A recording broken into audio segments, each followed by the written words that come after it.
You know what I mean? I'm doing this my way. He a legend, he a legend, he a legend. He a legend, he a legend, he a legend. He a legend. Welcome to the league, to the league, to the league, to the league, to the league. Welcome to the league, to the league, to the league, to the league, to the league. What's up, everybody? It's Pikel with League of Items, and in today's video, we're going to take a look at the LPL. I have a bunch of LPL futures still out there. We're going to take a look at the current standings first. Then we're going to take a look at the tier list from the last time that I made a tier list video. And then we'll kind of blend those two things together, try to figure out who we think is still a good bet to make for the LPL finals. Which is obviously a very long ways away. So, if we take a look at the spring split, these are the updated standings.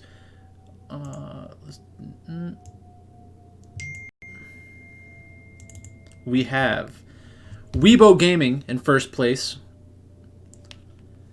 Then we have V5, EDG, Billy Gaming, LNG, RNG, Top Esports, Rare Atom, JDG, and OMG.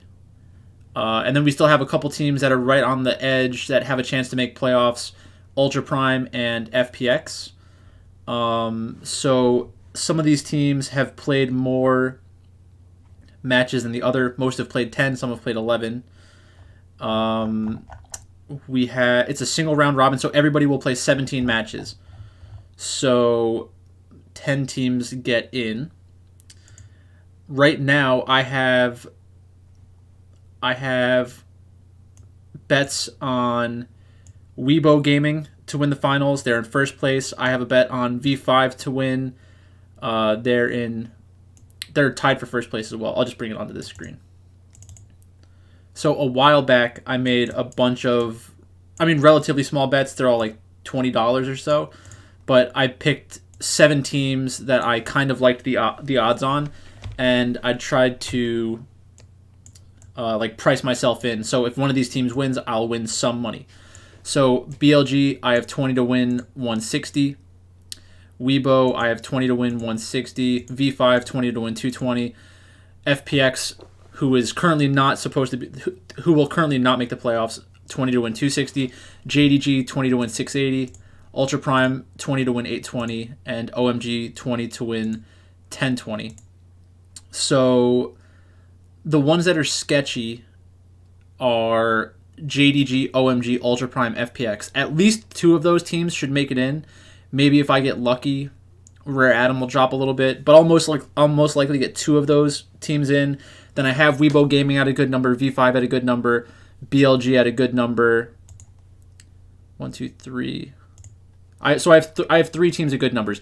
And you might ask yourself, what is a good number? How do you justify making this bet so early when you don't know what is going to happen in the future? And that's really all betting is. It's kind of trying to figure out how often you think something happens and then trying to get an edge over the book, because the line that the sports book provides has a break-even win rate. So in order for that LNG plus 300 bet to hit or to break even, you need to get to 25%.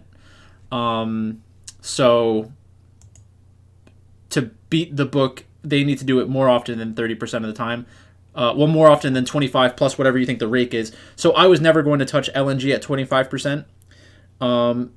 Their odds went from 25% to 17%. So the sportsbook is saying that they think it's 8% less likely than they did in the past because of what's happened during the split. So you need to ask yourself, what has changed during the split that changes their opinion of LNG, or how much money has been bet on these other teams to force them to rearrange their odds. So LNG was 300, they went to 500, that's 8.33% change.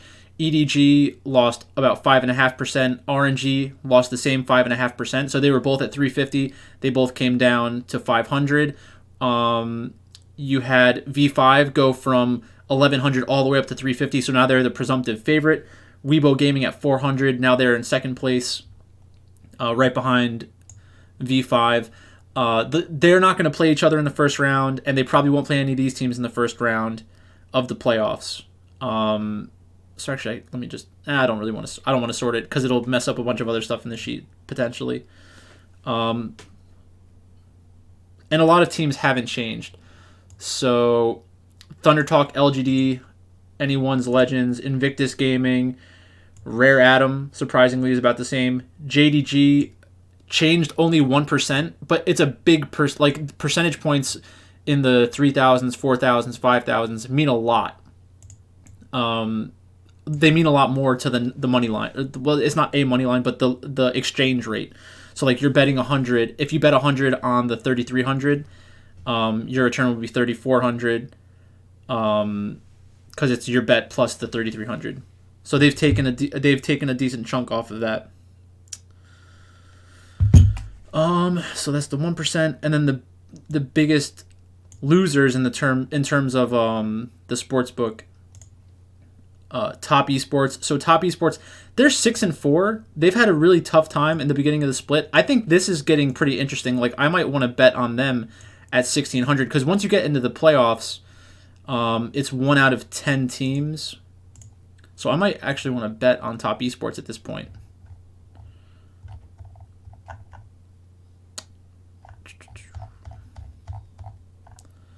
Yeah, so you would think that Top Esports, whoever they get matched up with in the first or second round, has a really good chance of winning. So we'll have to think about that further. They're probably getting close to underrated. If they were 7-3, like, do we really think that they would be plus 1,600? I don't think so. So the question would be, who do they have left to play?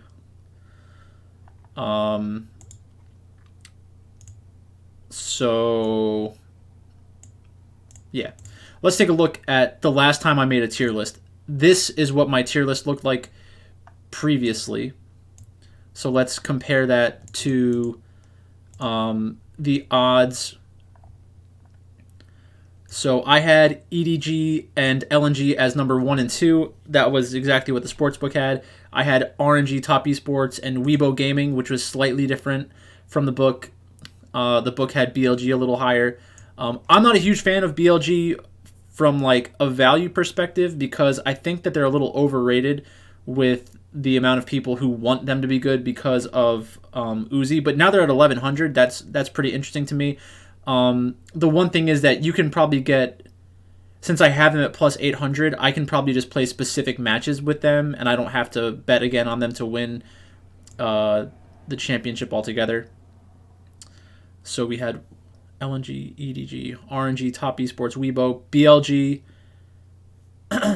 BLG, V5, JDG. So now JDG has moved up a little bit. Now JDG is more in line with how I was viewing them before. FPX has fallen down a considerable amount. They've been on a pretty big losing streak. So this is about what the book has. So if we rearrange this according to what the sportsbook is saying now, and this is a reactive market, so this does take into consideration what has happened, and like it doesn't mean that you have to agree with it, but this is like good information to have regardless. So now we have LNG, EDG, and RNG in that tier. Then we have 1,100 is BLG. We have 2,300 is JDG, and then 1,100, 1,600, and then 2,300. I think that these teams belong in the same tier still. Then we have 3,300 is Rare Atom, 5,000 is FPX, 5,000 is OMG, Ultra Prime is 8,000, but 1, 2, 3, 4, 5, 6, 7, 8, 9, 10, 11, 12. These are the 12 teams that I think still have a chance to make playoffs. Everybody else is, okay. So Invictus Gaming could theoretically make it, and I don't have any exposure to Invictus Gaming. They're at plus 10,000. Wow, I'm not betting on them to win. You can always bet on them like in an individual match to kind of protect some of your other bets if you really had to. So the question now is, do I believe that the sportsbook is right? And the answer is no.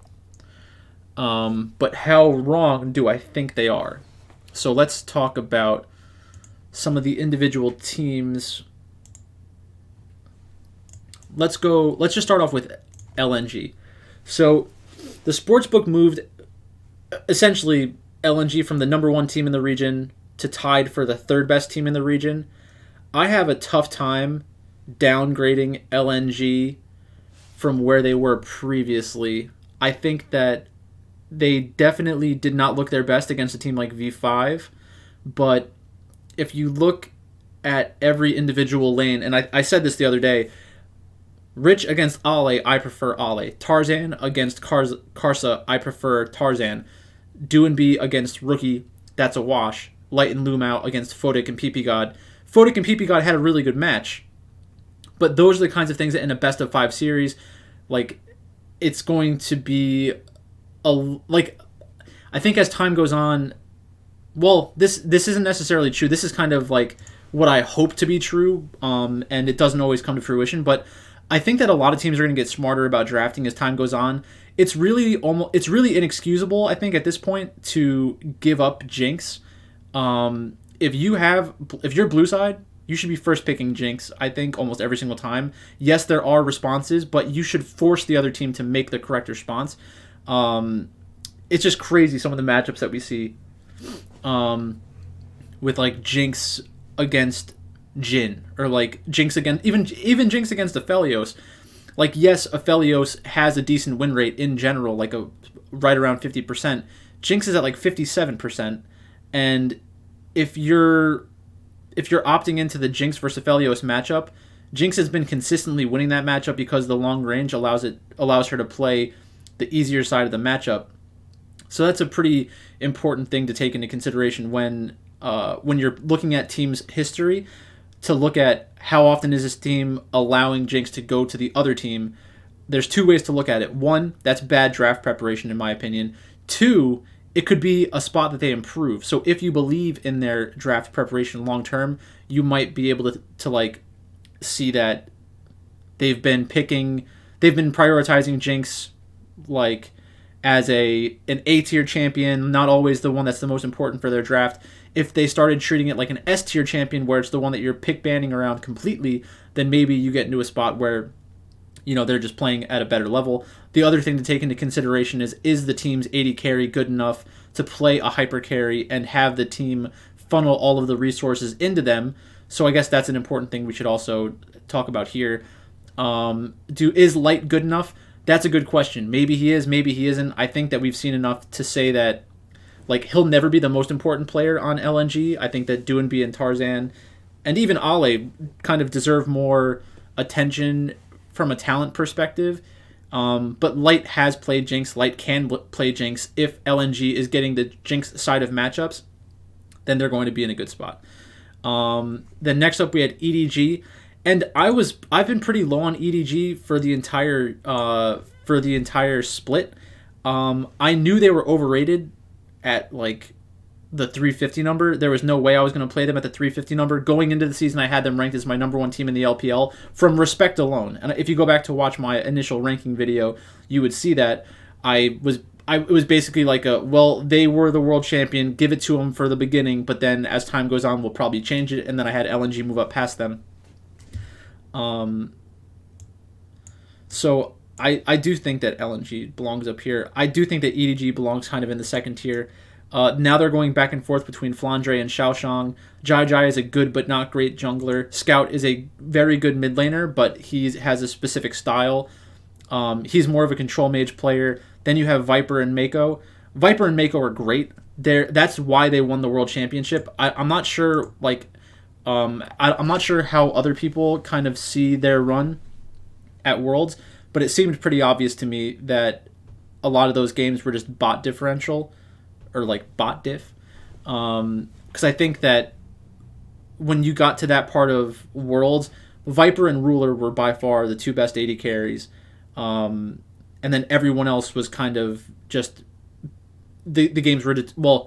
everyone else that was an AD carry, like, can pop off in a specific game. But if you're going up against Viper, you're going up against Ruler, the chances of you beating them through your AD carry position is much lower, because their talent is just like on a different level from the other AD carries that were left at Worlds. Let's move on. So EDG, we're done with EDG. LNG. Let's talk about Weibo Gaming. So Weibo Gaming, I love Weibo Gaming in general. Going from Bin to the Shy, it really is not that big of an upgrade from a talent perspective. I think that the Shy is one of, if not the best top laner in the world. In my player rankings before the season started, I had the Shy in the S tier, and the reason is because he's insanely good, and a lot of players just can't play to his level. The thing that's great about what he's done so far this split, though, is that sometimes he's asked to carry the game, but a lot of the time he's not asked to carry the game. He'll play things like Sion, he'll play things like Malphite, he'll take the bad side of a matchup and not int. And when the coach calls on him to carry a game, he can do that too, but his peaks are just higher than most other top laners' peaks. And now that Xiaohu is not a top laner, he might just be the most talented top laner in the world. People remember the Shy from like his first couple of years in the LPL when he was super young. He's still a very young player. I think he's still only 22 or something like that. So relative to other League of Legends players, he's probably right in the prime of his career. The difference between him and somebody like from North America that I say like they're too old to show new talent. The Shy showed his talent level when he was younger, and then it went up and down a little bit in terms of his performance, but his talent level, in my opinion, has remained the same. There's no reason to think that the Shy has fallen off of a cliff. So the Shy is great. SFM is good, but not great. He's probably a little overrated right now. He can play all the different styles of League of Legends, but he's much better when the game is not focused on the jungler being the carry. Angel is a good but not great mid laner. Really champion dependent. There were a lot of times where he was a liability in 2020 when they made their run at Worlds. But then at Worlds he played extremely well. It's a lot of lesser competition at Worlds too, so you have to take that with a grain of salt. I'm not trying to discredit Angel at all, but he wasn't really the reason why they made a deep run at Worlds. It was because of Hwanfeng and Sword Art. It was because of the rest of the team. I really think that the rest of the team not like carried him like he was bad, but they were the focal points of the team in general. Angel did have some good matches, but overall, the reason that he's allowed to shine is because there's so much attention being given to Hwanfeng. So now we have Hwanfeng and An in the bot lane. I don't know if Sword Art is going to come back into the starting lineup. I don't really care if Sword Art comes back into the starting lineup because now Hwanfeng and An have been playing really, really well together. Hwanfeng is one of the most talented AD carries in the world. I think that he is somebody who can get up to the Ruler Viper level, and that's one of the reasons why I like them in the S tier, but I still do like a team like LNG more because I think that their playstyle is a little bit more consistent. Suning always scares me when they play. Weibo Gaming, aka The Shining, they scare me, and I want them to do well, but it scares me. Next up, we have did we talk about V5 already? We talked about V5 relative to LNG. I think that V5 against Weibo Gaming, this is an important one to go through. So Rich against the Shy. The Shy is definitely better. SFM against Karsa. I prefer Karsa slightly. Angel against Rookie. I prefer Rookie. And then we have Photic and PP God against Hwanfeng and An. I prefer Hwanfeng and An. So I do think that Suning... I'm going to keep doing that because the Suning logo is on the screen. Weibo Gaming, I think, is better than V5. V5 has now become the overrated team. And I guess Suning is probably slightly overrated as well. The odds would say that they win 20% of the time. That's a little rich. I like the number that I got on them, so I don't really have to care about that too much anymore. It's not about value anymore. Let's keep moving. So now we have Bin, Wei, Xiaohu, Gala, and Ming on RNG. Gala is an AD carry who scares me. I don't love Gala. If there are some changes to the bot lane meta, like if Jinx gets nerfed or if Aphelios gets nerfed and we're seeing more things like Kai'Sa come back, then you can feel better about RNG and feel better about Gala. He can play Jinx, he can play Aphelios, but he is not the kind of player that I think of when I think of an extremely talented AD carry. And maybe that's not fair, but I've just never seen much from him that makes me think he is the focal point of the team. Xiaohu has been the focal point of the team. Xiaohu should be the focal point of the team. So there's not much to do about that. Do I think they're better than EDG? Bin against Flange or Xiaoshang. I probably prefer Bin. Wei against Jai Jai. I don't really care. Xiaohu against Scout. I probably prefer Xiaohu slightly. And then Gala and Ming against Viper Mako. I prefer Viper Mako. So I would definitely have it like that.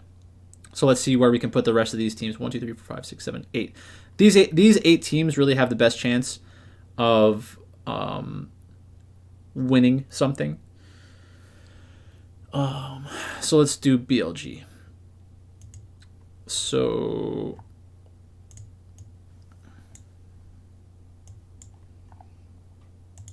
Breathe. I like Breathe a lot. So if we're doing Breathe against Bin, I probably prefer Breathe. Breathe against Flandre and Xiaoshang, I prefer Breathe. Wei, the junglers, all these junglers are pretty much the same. I don't have a big talent differential between those three players. Fofo against Scout, Fofo against Xiaohu. I prefer both of those mid laners. Doggo and Crisp against Gala and Ming. I prefer Doggo and Crisp. And then against Viper Mako, I prefer Viper Mako. Let's do Top Esports. Top Esports against RNG. So we have Wayward's been playing more often. I prefer Bin. Wei against Tian or Xiaopeng. I probably slightly prefer Wei. Knight against Xiaohu is a break even. Jackie Love and Mark. I probably prefer Jackie Love and Mark. Then we have JDG against RNG, so 369 against Bin. I prefer Bin. Kanavi against Wei. I prefer Kanavi. Yagao against Xiaohu. I prefer Xiaohu. And then Hope and Missing against Gal and Ming. I prefer JDG there. JDG against Top Esports. So we have 369 against Wayward. I probably prefer 369. 369 against Zoom. We've seen how that plays out. I prefer Zoom.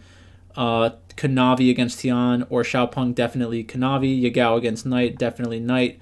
Hope and Missing against Jackie Love and Jackie Love and Mark. That's a really close one. I can't really move that. But like these, I guess it's probably like this.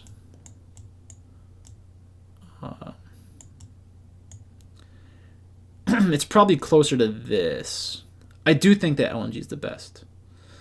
And then I just don't like Rare Atom in general. But this is kind of more where I'm at now. So I don't love a lot of these numbers. The numbers that I see out there now that are interesting to me, I think that Top Esports at plus 1,600 is interesting. BLG at plus 1,100. If you haven't gotten any money onto it yet, I would consider BLG. The reason is because BLG has looked a little bit more shaky recently, and I think that's kind of scaring a lot of people. But they're really not. Nothing's really fundamentally changed. It's just they've played some different opponents. I wonder what the number of wins required to be in playoffs is going to be. I don't think anybody's clinched playoffs yet.